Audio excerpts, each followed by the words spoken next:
ఏంట్రా హర్ష, పొద్దున్నే చెట్టును పట్టుకొని వేలాడుతున్నావు? సంజన కోసం చూస్తున్నాను రా.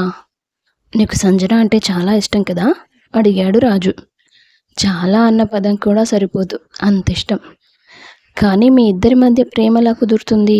నువ్వేమో సంవత్సరానికి ఒక్కసారి మీ అమ్మమ్మ ఇంట్లో ఉంటాననే సాకుతో వస్తావు, నెల రోజులుండి వెళ్ళిపోతావు. నేను సంజన నీకోసం సంవత్సరం అంతా ఎదురు చూడాలి. ఫ్రెండ్షిప్లో అంటే నడిచిపోద్ది, కానీ లవ్ అంటే ఈ మధ్యలో ఏదైనా జరగచ్చు. మీరు విడిపోయే పరిస్థితులు రావచ్చు. ఏం జరగదు. సంజన నాది. కానీ ఇంకా మేము చదువుకుంటున్నాం కదా. నాకిప్పుడు 19 ఏళ్ళు, సంజనకి 17 ఏళ్ళే. ఈ వయసులో మేము ప్రేమించుకుంటున్నామని ఎవరికైనా తెలిస్తే అదొక పెద్ద గొడవ అవుతుంది. అందుకే మా చదువులు పూర్తయ్యే వరకు మేము ఓపికగా ఉంటాం. ఎదురుచూపులో కూడా చాలా ఆనందం ఉంటుందంటారు కదా. ఆ ఆనందాన్ని ఇప్పుడు మేమిద్దరం అనుభవిస్తున్నాం. తను నా కళ్ళకి సంవత్సరంలో నెల రోజులు మాత్రమే కనిపిస్తుంది. కానీ ఈ నెల రోజుల జ్ఞాపకాలు నన్ను సంవత్సరం మొత్తం నడిపిస్తాయి. మా ప్రేమకి ఎవరి దిష్టి తగలకుండా ఉంటే అంతే చాలు. నీ వల్ల ఈ విషయం ఈ ఊర్లో గనక బయటపడిందో చంపేస్తాను నిన్ను. నాకు తెలుసురా బాబు. అదిగో తను వచ్చేస్తుంది. ఇక నేను బయలుదేరుతాను. సరే సరే, త్వరగా వెళ్ళు. కర్మరా బాబు. ఏంటి సంజు ఇంత లేటు? సంవత్సరం అంతా నా కోసం వెయిట్ చేస్తావు కదా. ఒక 10 నిమిషాలు లేట్ అయితే వెయిట్ చేయలేకపోతున్నావా? నువ్వు కూడా ఏదో ఒక సాకు చెప్పి ఇక్కడే ఉండిపోవచ్చు కదా హర్ష. లేదు సంజు, నాన్నగారు బిజినెస్ చేస్తారు కాబట్టి ఫ్యూచర్లో ఆ బిజినెస్ నేనే చూసుకోవాలి. అంటే నేను తప్పకుండా MBA చేయాల్సిందే. అంత పెద్ద చదువులు చదవాలంటే ఈ పల్లెటూరులో ఉండి చిన్న చిన్న కాలేజెస్లో చదివితే కావాల్సినంత నాలెడ్జ్ దొరక్కపోవచ్చు. లైఫ్లో ఒక గోల్ అంటూ లేకపోతే ఆ లైఫ్ ఇంట్రెస్టింగ్గా ఉండదు కదా. నువ్వు చాలా గ్రేట్ హర్ష. మీరు డబ్బున్న వాళ్ళు కదా అని ఆ డబ్బుతో ఎలా ఎంజాయ్ చేయాలని కాకుండా ఏదైనా గొప్పగా సాధించాలని కోరుకుంటున్నావు, కష్టపడాలనుకుంటున్నావు. జీవితం పట్ల నీకు ఇంత బాధ్యత ఉంది కాబట్టే నా బాధ్యత తీసుకోవడంలో కూడా నువ్వు ఫెయిల్ కావని నేను గట్టిగా నమ్ముతాను. నువ్వు కోరుకున్నట్టు ఎప్పుడు నువ్వు MBA పూర్తి చేసి మీ కంపెనీని చూసుకోవడం మొదలు పెడతావో అప్పటిదాకా నేను చదువు పేరుతోనో జాబ్ పేరుతోనో కాలం వెళ్ళదీసేస్తాను. మా వాళ్ళు నాకు పెళ్లి చేయకుండా జాగ్రత్త పడతాను. నిన్ను కాకుండా ఇంకొకరిని నా జీవితంలో ఎప్పటికీ ఊహించుకోలేను.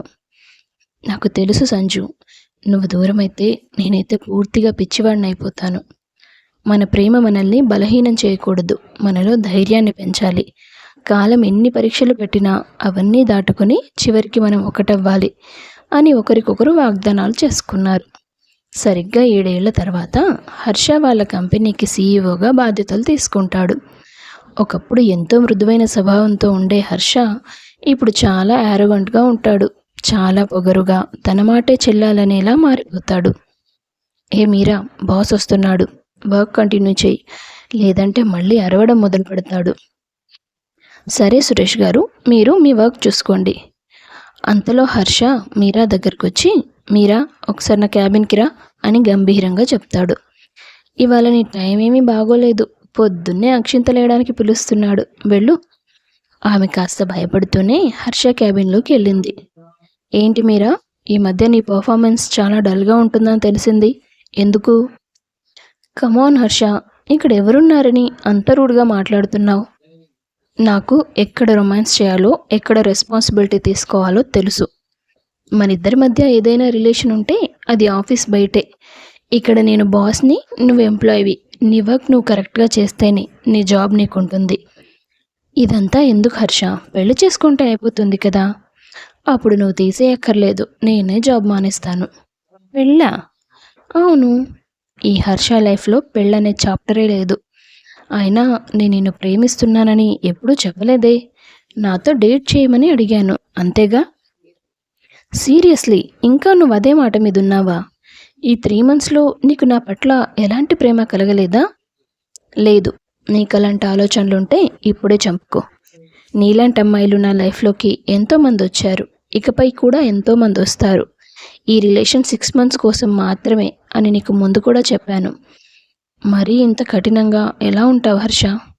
చూడు, నేను నీతో రిలేషన్లో ఉన్నానని ఆఫీస్లో ఎవరికీ తెలియదు. తెలియనివ్వకపోతేనే నీకు మంచి భవిష్యత్తు ఉంటుంది. పబ్లిక్ చేస్తే అది నీ ఫ్యూచర్కే ప్రాబ్లం, నాకేం కాదు. ఆఫీస్లో ఉన్నంత వరకు వర్క్ మీదే నీ ధ్యాస ఉంచు. హర్ష మాటలకి మీరాకి కోపం వచ్చింది. ఓకే బాస్, మీరు చెప్పినట్టే చేస్తాను అని విసుక్కొని అక్కడి నుంచి వెళ్ళిపోయింది. 3 నెలల తర్వాత హర్ష అదే ఆఫీస్లో మరో అమ్మాయితో డేటింగ్ స్టార్ట్ చేస్తాడు. అదే సమయంలో సంజన ఉద్యోగంలో చేరుతుంది. అప్పటికి హర్ష అనే అక్కడ సీఈఓ అని ఆమెకు తెలియదు. ఏ సంజన, బాస్ వస్తున్నాడు, లోపలికి వచ్చాక లేచి విష్ చేయాలి. అవునా, అదేంటి నిన్న మొన్న రాలేదు కదా. అతనికి నచ్చినప్పుడు వస్తాడు, కానీ వర్క్ మాత్రం పర్ఫెక్ట్గా చేస్తాడు. చాలా మల్టీ టాలెంటెడ్. అది మాత్రమే కాదు, రోజుకో అమ్మాయితో తిరుగుతాడు కూడా. మన ఆఫీస్లో కూడా చాలామందితో అఫైర్ ఉంది, కానీ ఎక్కడా దొరకడు. ఎవరి పేరు బయటికి రానివ్వడు. తొందరలో నువ్వు కూడా ఫ్లాట్ అయిపోతావేమో. చిచి, అతని కంపెనీకి బాస్ కావచ్చు, చాలా అందంగా కూడా ఉండొచ్చు, కానీ ఈ సంజన మనసుని కరిగించలేడు. మొదట్లో అంతా ఇలాగే కబుర్లు చెప్తారు. ఒక్కసారి ఆయన చూపు నీ మీద పడితే నువ్వే ఐస్ అయిపోతావు. అంతలోనే హర్ష మెయిన్ డోర్లో నుంచి లోపలికి వస్తాడు. అతన్ని చూసిన సంజన షాక్ అవుతుంది. హర్ష తన వైపు చూడకుండా లోపలికి వెళ్ళిపోతాడు. శ్వేత, బాస్ పేరు హర్షనా? అవును. సీఈఓ పేరు కూడా తెలియకుండా జాబ్ జాయిన్ అయిపోయావా? 6 సంవత్సరాల తర్వాత ప్రేమించిన వాడిని కళ్ళెదురుగా చూసేసరికి ఆమె నోట మాట రాలేదు. కళ్ళలో నీళ్లు పొంగుకొచ్చాయి. తనని తాను తమాయించుకొని తన సీట్లో నుండి లేచి పక్కకు వెళ్ళి ఒంటరిగా కూర్చుంది. 6 సంవత్సరాల క్రితం హర్ష సంజనల విషయం వాళ్ళ ఇంట్లో తెలిసిపోయి ఆమెకు బలవంతంగా తన బావతో పెళ్లి చేయబోయారు వాళ్ళ తల్లిదండ్రులు. ఆ విషయం హర్షతో చెప్దామని పరుగున అతని అమ్మమ్మ గారింటికి వెళ్ళింది ఆమె. అక్కడ చూస్తే హర్ష అతని గదిలో ఎవరో ఒక అమ్మాయితో పాటు నిద్రపోతున్నాడు. ఒకసారి తన ఫోటో హర్ష మొబైల్లో చూసి అడిగితే ఆమె అతని స్నేహితురాలని సంజనకి చెప్పాడతను. వాళ్ళిద్దరినీ ఆ స్థితిలో చూసేసరికి సంజన మనసు విరిగిపోయింది. తిరిగి తన ఇంటికి వెళ్ళిపోయింది.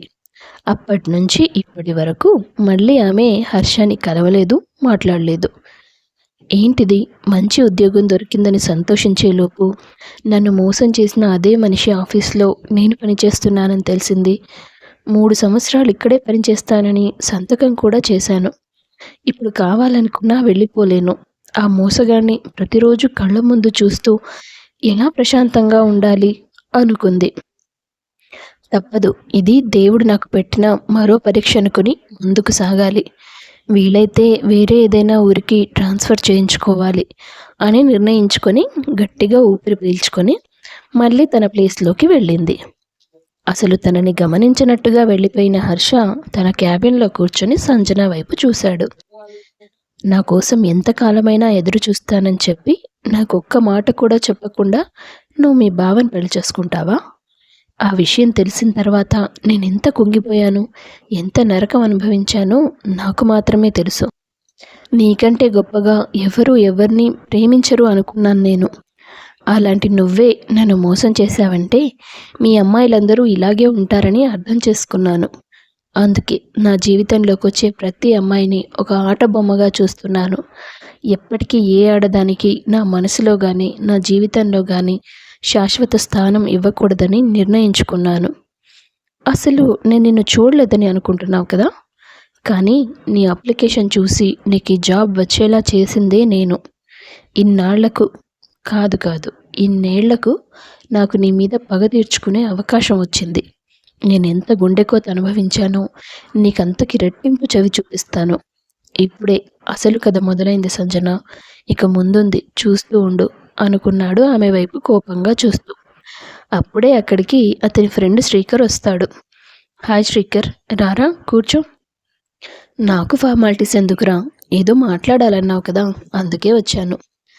నీకు చెప్పాను కదా సంజన గురించి, అదిగో ఆ 11th నెంబర్ టేబుల్ దగ్గర కూర్చున్న అమ్మాయి చూసావా, కనీసం మెడలో తాళి కూడా లేదు.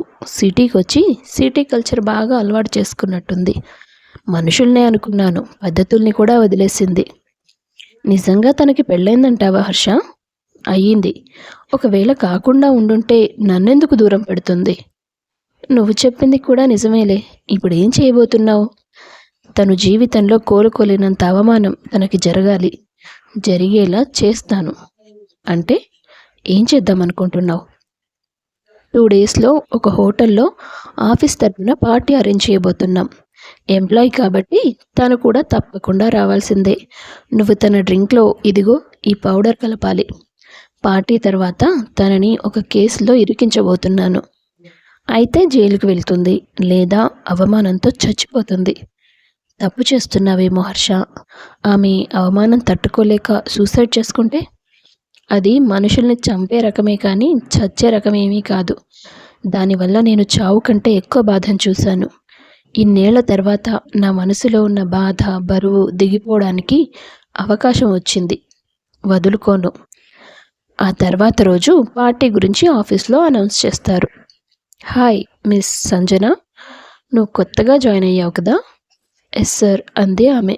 You look so great. Anyways, party ఆఫీస్కి సంబంధించింది కాబట్టి మీరు మిస్ అవ్వకుండా రావాలి. హర్ష ప్రవర్తన తీరు ఆమెకు చిరాకు కలిగించింది. అయినా సరే ఓర్చుకొని ఓకే సార్ అంటుంది. పార్టీ జరిగే రోజు హర్ష ముందుగా అనుకున్నట్టే తనని ఒక కేసులో ఇరికించడం కోసం అన్ని ఏర్పాట్లు చేశాడు. మై డియర్ కొలీగ్స్, ఇవాళ ఈ పార్టీలో ఈ సంవత్సరం బెస్ట్ ఎంప్లాయీని అనౌన్స్ చేయబోతున్నాం. అండ్ బెస్ట్ ఎంప్లాయీగా సెలెక్ట్ అయిన వారికి 5 లక్షల క్యాష్ ప్రైజ్ ఇవ్వబోతున్నాం. హర్ష అలా అనౌన్స్ చేసేసరికి అందరూ ఎంతో ఆతృతగా ఎదురుచూశారు. కాసేపటికి నేమ్ రివీల్ చేసి సురేష్కి ఆ సంవత్సరం బెస్ట్ ఎంప్లాయీగా అనౌన్స్ చేసి 5 లక్షలు బహుమతిగా ఇస్తారు. సురేష్ చాలా సంతోషిస్తాడు. తర్వాత సంజన తాగే డ్రింక్లో మత్తుమందు కలిపి ఆమెని స్పృహ తప్పేలా చేస్తాడు శ్రీకర్. తన పేరు మీద ఒక రూమ్ బుక్ చేసి ఆమెను తీసుకెళ్ళి ఆ గదిలో పడుకోబెడతాడు. సురేష్ గెలుచుకున్న డబ్బున్న సూట్ కేసును తీసుకెళ్ళి సంజన రూమ్లో పెట్టమని చెప్తాడు హర్ష. కాసేపటి తర్వాత పార్టీ అయిపోతుంది. అందరూ వెళ్ళిపోతారు. హర్ష, శ్రీకర్, సురేష్ అక్కడే ఉంటారు. సురేష్ హర్షతో, సార్ ఇందాక మీరు ఇచ్చిన క్యాష్ ఉన్న సూట్ కేస్ మిస్ అయింది అని చెప్తాడు. కాసేపు పార్టీ జరిగిన ప్లేస్ మొత్తం వెతుకుతారు. హర్ష శ్రీకర్కి సైగ చేస్తాడు. దొంగతనం జరిగిన విషయం, సంజన మీద అనుమానం ఉందనే మాట పోలీసులతో చెప్పమని చెప్తాడు. శ్రీకర్ పక్కకు వెళ్ళి పోలీసులకి ఫోన్ చేస్తాడు. అరగంట తర్వాత పోలీసులు సంజన ఉన్న గది తలుపు తడతారు. హర్ష తలుపు తెరిచి, ఏంటి సార్, ఏంటి విషయం అంటాడు. ఈ రూమ్లో ప్రాస్టిట్యూషన్ జరుగుతుందని మాకు కంప్లైంట్ వచ్చింది. వాట్? ఏం మాట్లాడుతున్నారు? మీకు తెలుస్తుందా? నేనెవరో తెలుసా? హర్ష గ్రూప్ ఆఫ్ ఇండస్ట్రీస్ సీఈఓను. తెలుసు సార్, గుర్తుపట్టాం. కానీ మాకు వచ్చిన ఇన్ఫర్మేషన్. ఇంకా ఆపండి ఎస్ఐ గారు. ఇంతసేపు ఇక్కడ మా ఆఫీస్ పార్టీ జరిగింది. అండ్ ఆ తర్వాత నేను నా ఫియాన్సీ ఇక్కడ రూమ్ బుక్ చేసుకున్నాం. మేము మేజర్స్, పైగా పెళ్లి చేసుకోబోతున్నాం.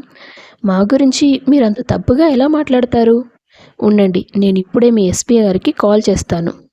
అయ్యో వద్దు సార్, ఎవరో మమ్మల్ని మిస్లీడ్ చేశారు, మేము వెళ్ళిపోతాం అని చెప్పి వెళ్ళిపోయారు వాళ్ళు. హర్ష కాసేపు మౌనంగా కుర్చీలో కూర్చుండిపోయాడు. శ్రీకర్ పోలీసులకు ఫోన్ చేసి, ఈ హోటల్లో ప్రాస్టిట్యూషన్ జరుగుతుందని చెప్తున్నాడు సార్. మీరు డబ్బులు పోయిన విషయం గురించి కదా కంప్లైంట్ ఇవ్వమన్నారు. మరి శ్రీకర్ సార్ అలా ఎందుకు చెప్తున్నారు అని హర్షతో చెప్పాడు సురేష్. ఒకవేళ సురేష్ నీ మాటలు వినకపోయి ఉంటే సంజనను పోలీసులు అది తలుచుకోవడానికే నాకు మనసు రావడం లేదు. తనకు అవమానం జరిగితే నా కోపం చల్లారుతుందనుకున్నాను. కానీ ఇలాంటి నింద తన మీద పడితే తను నిజంగానే సూసైడ్ చేసుకుంటుంది. అమ్మో, అలాంటి ఆలోచనే చాలా భయంకరంగా ఉంది. అసలు శ్రీకర్ ఇలా ఎందుకు చేశాడు అంటూ కోపంగా అతని దగ్గరికి వెళ్ళి అతన్ని చెడామడా వాయిస్తాడు. సంజన మీద దొంగతనం కేసు పెట్టమని చెప్పాను నేను. కానీ ఇంత నీచమైన నింద తన మీద ఎందుకు వేయాలని చూసావు? దానివల్ల నీకేంటి లాభం అంటూ అతన్ని బాగా కొట్టాడు. లాభమే, ఎందుకంటే ఇప్పటికీ నువ్వు సంజనాని ప్రేమిస్తున్నావు. అది నాకు తెలుసు. తను బాధపడితే నీ కోపం తీరుతుందనుకున్నావు. కానీ తను జీవితంలో బయటికి రాలేని కేసులో ఇరుక్కుంటే అందరూ తనని చీకొడుతుంటే చూసి నువ్వు తట్టుకోలేవని నాకు ఇంకా బాగా తెలుసు. చిన్నప్పటి నుంచి నాకు నువ్వంటే ద్వేషమేరా. స్కూల్లో, కాలేజ్లో నీ వల్లే నేను కోరుకున్న గుర్తింపు నాకు దొరకలేదు. అన్నింట్లో నాకు పోటీ వచ్చావు. నాకు గెలుపు అందకుండా చేశావు. అందుకే నువ్వు ప్రేమించిన అమ్మాయిని నీకు దక్కకూడదని తన దృష్టిలో నిన్ను చెడ్డవాణ్ణి చేశాను. ఆ సంవత్సరం నీతో పాటు నేను, వర్ష కూడా ఊరికి వచ్చాం కదా. వెళ్ళిన రోజే అర్జెంట్ పనుందని అంకుల్ కాల్ చేసి వచ్చేయమన్నారు. నువ్వు తనని కలవడానికి వెళ్ళబోయేలోపు ముందు నీకు వర్షకి నిద్ర మాత్రలు వేసి కూల్ డ్రింక్ ఇచ్చాను. మిమ్మల్ని ఒకే బెడ్పై దగ్గరగా పడుకోబెట్టాను. నీకు వర్షకి అక్రమ సంబంధం ఉందని తనని నమ్మించాను. కాబట్టి నువ్వు తనని మోసం చేశావనే బాధతో పెళ్లి చేసుకోవడానికి ఒప్పుకుంది. మనం తిరిగి వచ్చాక ఒక శుభలేఖ తయారు చేయించి తనకి పెళ్ళైపోయిందని నేను నమ్మించాను. కానీ సంజన దూరమై నువ్వు పడుతున్న బాధ నాకు అస్సలు సరిపోవడం లేదు. నిన్నింకా ఇంకా బాధ పెట్టాలనుకున్నాను. దానికి మళ్ళీ సంజనని అడ్డం పెట్టుకున్నాను. శ్రీకర్ మాటలు విన్న హర్ష, ఛీ, నీలాంటి వాడి మాటలు నమ్మి నన్ను ప్రాణంగా ప్రేమించిన అమ్మాయితో 100 ఏళ్ల జీవితాన్ని కోల్పోయాను అంటూ మళ్ళీ కోపంగా అతన్ని కొట్టాడు. అంతలో సంజన పరిస్థితి ఎలా ఉందో అని గుర్తొచ్చి మళ్ళీ హోటల్లోకి పరిగెత్తాడు. ఆమె కళ్ళు తెరిచే సమయానికి ఆమె కాళ్ళు పట్టుకొని, నన్ను క్షమించు సంజన అంటూ కన్నీళ్లు పెట్టుకున్నాడు. ఇన్ని సంవత్సరాల తర్వాత నువ్వు చేసిన తప్పుకి నీకు పశ్చాత్తాపం కలిగిందా? ఆఫీస్లో అందరు అమ్మాయిలతో సంబంధం పెట్టుకుంటున్నావట కదా. ఇప్పుడు నన్ను కూడా నీ మాయలో పడేసి నాతో కూడా అసభ్యంగా ప్రవర్తించాలని చూస్తున్నావా? అందుకేనా నన్ను ఈ రూమ్లోకి తెచ్చిపడేశావు? సంజన, నువ్వు తప్పుగా అర్థం చేసుకుంటున్నావు. ఆ రోజు నువ్వు చూసింది నిజం కాదు. నీ దృష్టిలో నన్ను చెడ్డవాణ్ణి చేయడానికి, మనల్ని దూరం చేయడానికి శ్రీకర్ ఇదంతా చేశాడు. ఈ విషయాలన్నీ నాకు ఇప్పుడే తెలిసాయి. చాలా లేట్ అయిపోయింది సంజన. నువ్వు చెయ్యని తప్పుకి ఇన్నేళ్ళుగా నేను ద్వేషిస్తూ వచ్చాను. నా మీద కోపంతో నువ్వు పెళ్లి చేసుకోకుండా ఉండాల్సింది. జీవితం మొత్తం నిన్ను కోల్పోయే దురదృష్టం నాకు పట్టేది కాదు. నువ్వు మాట్లాడుతుందంతా నిజమేనా? అవును. నీ మీద కోపంతో ఆ బాధను ఎలా కంట్రోల్ చేయాలో తెలియక నేను నా వ్యక్తిత్వాన్ని పూర్తిగా మార్చుకున్నాను. నాది కాని మనసుతో ఇన్నాళ్ళు బ్రతుకుతున్నాను. చాలా తప్పులు కూడా చేశాను. కానీ నిన్ను మర్చిపోయే మార్గం ఎక్కడో చోట దొరుకుతుందనే ఆశతోనే ఇలా మారాను. అసలు నువ్వు ఏ తప్పు చేయలేదని, నన్ను మోసం చేయలేదని ఇవాళ తెలిసింది. నువ్వు తొందరగా ఇంటికి బయలుదేరి సంజు. చాలా లేట్ అయిపోయింది. మళ్ళీ నీకు మీ హస్బెండ్ నుంచి ఏదైనా ప్రాబ్లం ఎదురు కావచ్చు. అసలు నేను పెళ్లి చేసుకోలేదు హర్ష. మా బావతో నాకు ఫిక్స్ చేసిన పెళ్ళిని నేను అప్పుడే క్యాన్సిల్ చేసుకున్నాను. నాన్న, నేను హర్షతో ప్రేమలో ఉన్నాననే కదా నాకు ఇష్టం లేని ఈ పెళ్ళిని నిర్ణయించారు. కానీ వాడొక మోసగాడని తేలిపోయింది. ఇక జీవితంలో నేను వాడి మొహం కూడా చూడను. బాగా చదువుకొని మీకు మంచి కూతుర్ని అనిపించుకుంటాను. ఈ పెళ్లి చేసి నన్ను మార్చాలన్న మీ ప్రయత్నం ఆపేయండి నాన్న అని మా ఇంట్లో చెప్పి ఆ పెళ్ళి ఆగిపోయేలా చేశాను. నువ్వు ఇంకెవరితోనో అలా బెడ్ మీద కనిపించేసరికి తట్టుకోలేకపోయాను. నువ్వే నన్ను మోసం చేశావని నీ మీద కోపం పెంచుకున్నాను. ఒక మనిషి స్వార్థం మనల్ని ఇన్నేళ్లుగా ఇంతలా బాధ పెట్టిందన్నమాట. అతన్ని మాత్రం క్షమించకూడదు హర్ష. వాడు నా చేతిలోంచి తప్పించుకోలేడు సంజు. ఇవాళ నిజంగానే చాలా మంచి రోజు. నా ప్రేమ మళ్ళీ నాకు దొరికింది. మన మధ్య ద్వేషం మాత్రమే మిగిలిందని మనం అనుకున్నాం. కానీ మన ప్రేమ ఇప్పటికీ సజీవంగానే ఉంది. కాబట్టే మన జీవితాలు ఇంకెవ్వరితోనూ ముడిపడలేదు అనుకున్నారా ఇద్దరు. సంతోషంగా ఒకరినొకరు హత్తుకొని 7 ఏళ్ల దూరాన్ని, బాధని మర్చిపోయారు. హర్ష శ్రీకర్ కంపెనీలో పెట్టిన పెట్టుబడులన్నీ వెనక్కి తీసుకొని అతనికి బాగా నష్టం వచ్చేలా చేశాడు. అలా అతని మీద తన కోపం తీర్చుకున్నాడు. నెల రోజుల తర్వాత హర్ష సంజనలు వాళ్ళ ప్రేమ విషయం, వాళ్ళు దూరం అవడానికి వెనుకున్న కారణాలు అన్నీ తమ ఇంట్లో చెప్పి అందరినీ ఒప్పించి ఘనంగా పెళ్లి చేసుకున్నారు. వాళ్ళు ఒకప్పుడు కలలుగన్న జీవితాన్ని ఆస్వాదిస్తూ ఆనందంగా బ్రతికారు. కథ నచ్చితే వీడియో లైక్ చేసి షేర్ చేయండి. తప్పకుండా మన ఛానల్ని సబ్స్క్రైబ్ చేసుకోండి. మీ అభిప్రాయాన్ని కామెంట్స్ రూపంలో తెలియపరచండి. అందరికీ ధన్యవాదాలు.